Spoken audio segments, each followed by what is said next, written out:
All right. MashaAllah, praying all night, MashaAllah.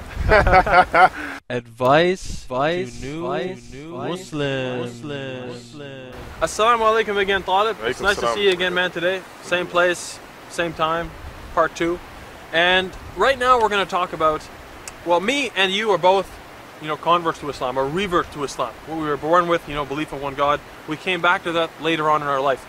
So for someone who, let's say they just became Muslim, new brother, new sister, what kind of advice would you give them to set them on the path? Yeah, I think the best advice, I think the number one advice that I could give to any Muslim in general, but especially new Muslims, is do not accept anything that somebody tells you about Islam without evidence.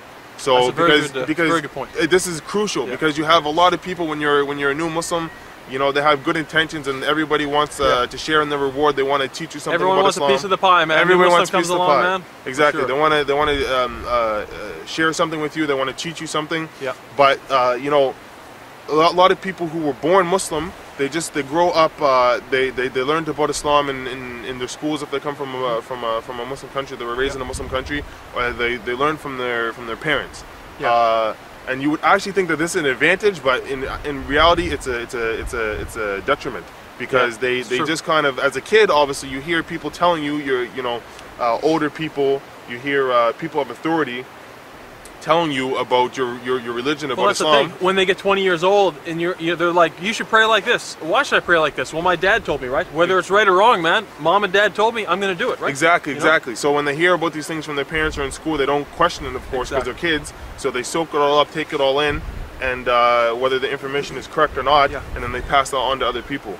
So just the best advice that I can give is just whoever tells you anything about Islam, make sure that it's the correct information. Always ask what is your proof, because everything in Islam is based on the Quran and the Sunnah, or the prophetic traditions of the Prophet, peace be upon him. Right. So anybody who tells you something about Islam, it should come from one or two or both of these sources. Exactly. That's true, man.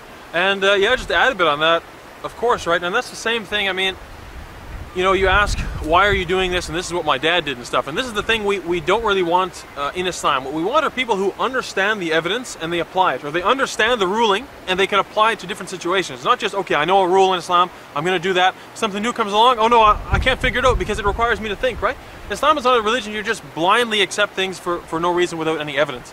And, that's certainly important, very important in new Muslims, and also those Muslims who have been raised up and now they're trying to find, let's say, they want to practice more in their life. And I've seen this a lot too, man. By the time they get, 17, 18 years old, man, if they weren't raised properly by their parents, they're going to be, trying to find the right way themselves. If they're trying to find the right way themselves. And when they do that, it's sometimes a difficult process for them. Because, if their parents are telling them when they're, 14, 15 years old, okay, now start wearing hijab when you go outside, right? Why, Dad? Oh, because, well, that's what we have to do, and you're going to do it, or you're not going to live here anymore. And I'm like, come on, man. Did you tell them anything about Islam when they were little children? Did you play with them? Were you nice to them? Were you kind to them? Why are they going to listen to you now when they're 14, 15 years old and they're in school? It's like, pray or I'm going to beat you. Well, why are you going to beat your kids, man? You never taught them anything when they were little to show them that they should love prayer and they find peace in it and they see their father and their mother at home praying together and stuff. And subhanAllah, man. Yeah, so, I think that, just touching on something that you said a bit earlier, that is, like, you have to know what you're doing before you do it. Like, there's the famous saying in Islam, I think it may have been from Shaykh al-Islam Muhammad bin Abdul Wahhab, rahimahullah, that knowledge precedes actions and deeds. And this comes from, there's evidence from the Quran, from an ayah in Quran that I forget right now. But knowledge always precedes actions and deeds, because you can't do something, you can't pray if you don't know how to pray. Exactly. And you shouldn't even be praying if you don't know why you're praying. Yeah, so for the new Muslim, obviously, first and foremost, the most important thing is to know Allah, know who Allah is, to know Allah's names and attributes, to know, as I said, who Allah is and who He isn't, to know where He is and where He isn't. Well, this is the thing, exactly, right? So this is the most important thing, and then next is prayer and so forth and so on. So you should always just try to gain the knowledge. Well, this is the thing. Know your priorities too. You just became Muslim. You're like, okay, it's a sea of stuff I've got to look at here, but. Do you really, you're like, okay, someone's like, you got to pray 5 times a day, do 1, 2, 3, 4, 5, 6, 7, 8, you got to fast and Ramadan, all this other stuff.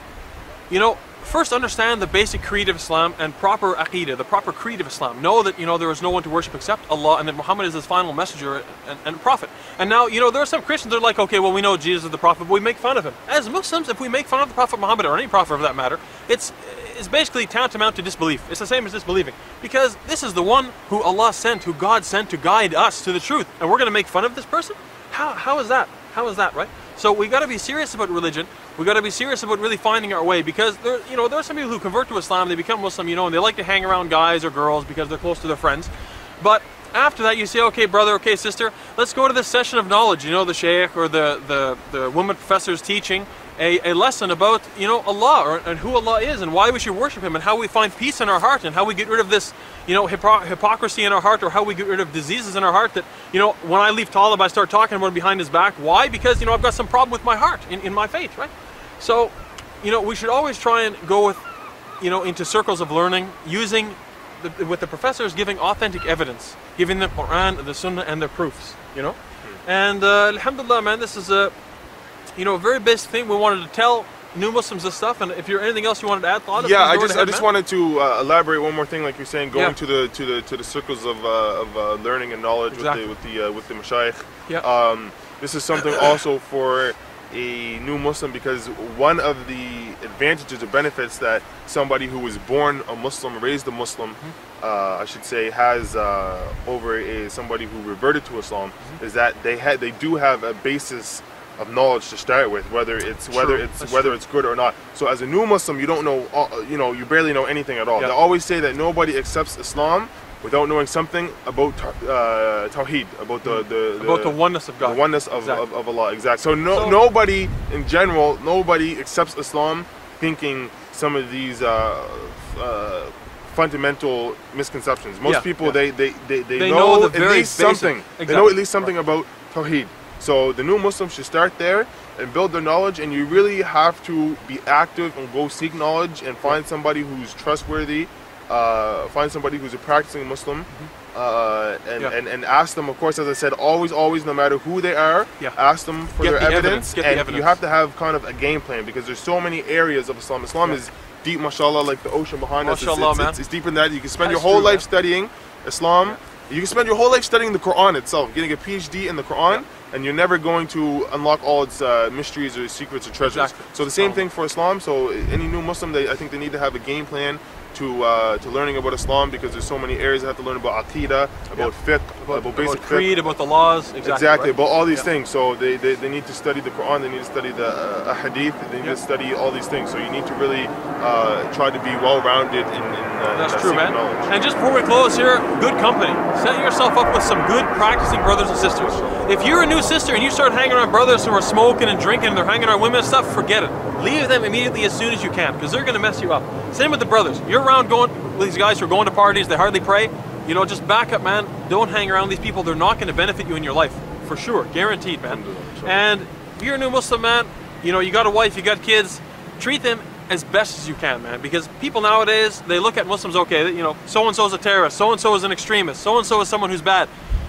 As Muslims, we have to lead the best example. We have to show other people that, alhamdulillah, this is the best way of life. We have the most patience in this way, and we have the most happiness that we've had in our life in this way, alhamdulillah. So jazakallah, brother Talib. It's nice to see you, man, and inshallah we'll be talking again soon. Okay, assalamu alaikum. Alaikum salam wa rahmatullahi wa barakatuh.